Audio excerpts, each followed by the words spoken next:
Are you coming back to school with me? We could have done it all so easily. Hi, my name is Craig Thompson Wood, your host on Teaching with Board Games, and this is it. This is the final round, round 12. I was wondering whether we would actually make it here, whether there would be an early Valor win, as the Team White was just dominating Team Black for the early part of the game, and then Team Black made a comeback and they almost got their Valor win. I've been sitting here actually just really sort of muddling through this turn in my mind because there's just a lot of things going on, and I want to make sure that I'm doing it properly. And I had to look over a few rules and things to just sort of plan out how this turn is going to go for Team White. What is their objective, and Team Black, what's their objective? So it's come down to this, that it looks like it's going to end in a tie, actually, and I didn't see anything about any tiebreakers. The easy ways to get some points here are, I think all I can see really is for Team White to have a chance to win. Team Black can only play to tie at this point, which is not bad considering how far behind they were to begin with. Just a foolish error on my part. This is part of it because I'm doing it once a week, and also because I'm doing two teams at the same time while recording and everything like that. But this whole move with Adigan the Rat actually cost them the game. He just went going for that objective there, that encounter, because he could, right? It's there, so why not? Well, the reason is why not. With the last turn left, Adigan has 6 spaces of movement. 1, 2, 3, 4, 5, 6 means that he's not able to escape this turn, because that would have been the easy win for Team White. And this thing, 1, 2, 3, 4, 5, 6. Yeah, there's no way that that's trees anyway. But so I'm just seeing if that tree wasn't in the way. But it's just he's 7 spaces away, and is therefore unable to escape. So Adigan has cost the team the easy victory, because they would have got their escape point, and that would have given them the win. As it stands right now, the only thing I can think of for Team White is to try to remove Team Black's marker. If they can remove that, then it's evens. Nobody has any damage to their bases, and there'll be no base points, which means then that puts because right now Team Black is winning the base challenge, so they have 1 point to Team White's 0. So that is going to tie the game again. That'll put them in their favor. So that's really all I can think of. The only unfortunate thing is, just that's one thing I have to look at the rules at, is that if he comes up here and fixes this, he's not dismissed, which means that the assassin who's gunning for him is like right outside the door. But if he fixes it, then the assassin the assassin has to come through the gate. And the assassin he's got a 5 stealth, so he could do it. But that'd be in the adventuring phase. It'd be after the combat phase. So, yeah, so he would actually be safe. All right. Well, anyway, let's see what happens. So I think that's going to be it. So, looking at the free action things, there's nothing going on in the free action phase. There's only Orpah 2, Adigan, and Damon Raven left. So they're just going to do that. So free action, no. Let me just grab the card for reference here. So free action, no. Firing, no. Because as we said, actually also Damon Raven has lost his compression rifle, because it was when you use the compression rifle and you kill somebody, it's a K weapon, so that means it's gone. And he killed Cassima, the Dragon Queen, with it. So he is actually weaponless. He has a fencing mask, if that helps. So it goes on to moving. So it goes on to the movement, and he's going to move up to here, and he is going to just stay there. And Adigan is just going to lament and go 1, 2, 3, 4, 5, 6. 1 hex away from escaping and getting the win for the team. Op fire. Oh, wait, and then Orpah 2 is still going to just be stubborn this way and go 1, 2, 3, 4, 5 onto the TIX assassin. So for op fire, then we have the sniper is going to shoot here. So this is the sniper one that the assassin is at, the TIX assassin. So it's 7 versus the stealth of Orpitu, which is 5. So it's attacker better by 2. Attacker better by 2 is a hit. And it is a penetrate.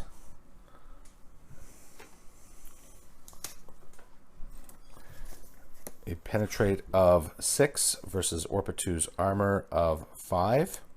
So it's attacker better by 1. Attacker better by 1 is -2 damage, and this only does 1 damage, so Orpitu is hit but not hurt. And there would be no other op-fire shots for anybody because the Adigan is blocked by the buildings here, and Damon Raven is alone in the base. So that is it. So go on to melee. So we have the melee fight with Orpitu and Adigan. Not Adigan, sorry, TIX Assassin. So look at these two combatants. So Orpitu has the better wits, so he's going first. His melee is 6. We'll call it a melee 3 because he gets -3 to hit when he's not in a cavern space. So he's at a 3 to the reactive 4 of the assassin. So his defender better by 1. Defender better by 1 is a hit. And I don't think he's going to do 5 damage, but that would be something if he did. So Orpitu penetrate is 6 versus the assassin's armor of 5 is attacker better by 1, doing 3 damage. Better by 1 is +0 damage, so he does 3 damage. So the assassin is at 6 wounds, so has 8, so it only has 2 left. So which means he'd only be able to move 2. So this would be, if this game were still going on, it would give Damon Raven a chance to run away. Then the assassin is going to fight back. So the assassin then is fighting back. Combat of 7 to Orpitu's reactive 6. Attacker better by 1.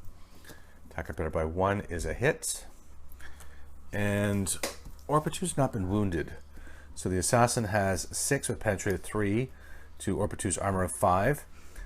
So it's a attacker better by 1 with 3 damage. Attacker better by 1 with 3 damage is -2, so only does 1 damage to Orpitu. So Orpitu takes a point. Assassin took 3, so I got the worst in that exchange. And that's it for the combats. So then we go on to adventuring, and Damon Raven is going to desperately try to close that gate. So Damon Raven, look at here, it's a stealth challenge of 7. So a stealth challenge of 7 means that Damon Raven, with his stealth of 5, is defender better by 2. So not a good chance, but this is no. So he is not able to fix the gate, and he has that assassin just staring him right in the face. So sorry, Damon. And Damon only has 1 hit point left too. I was considering putting him onto the vortex, healing him, but I mean, they're not going to win the combat challenge. It's not like they're going to get the Valor win or anything.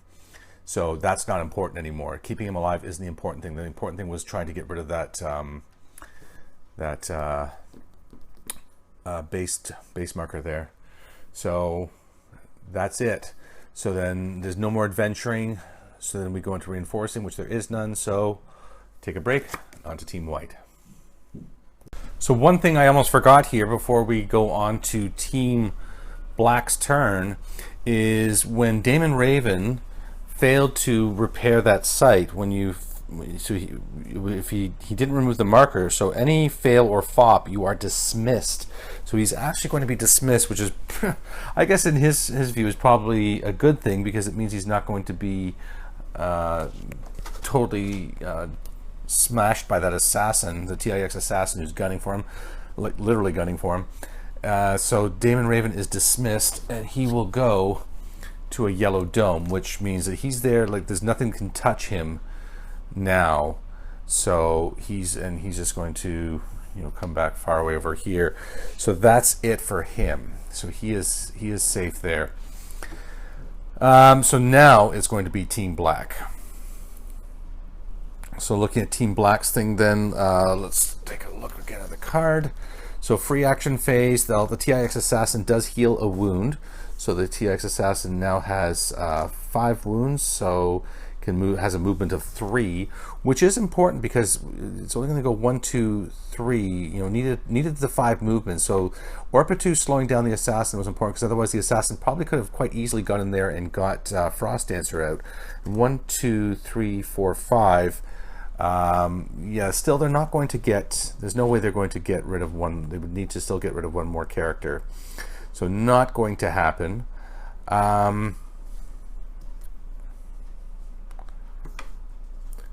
That's a stray token. And no other free action phase things. So we're going to go on to firing. There's nothing to fire at because they can't see anybody. And so they're going to go on to movement. So for movement,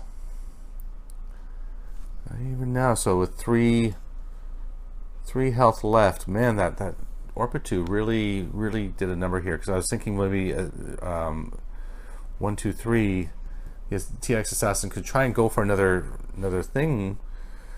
No,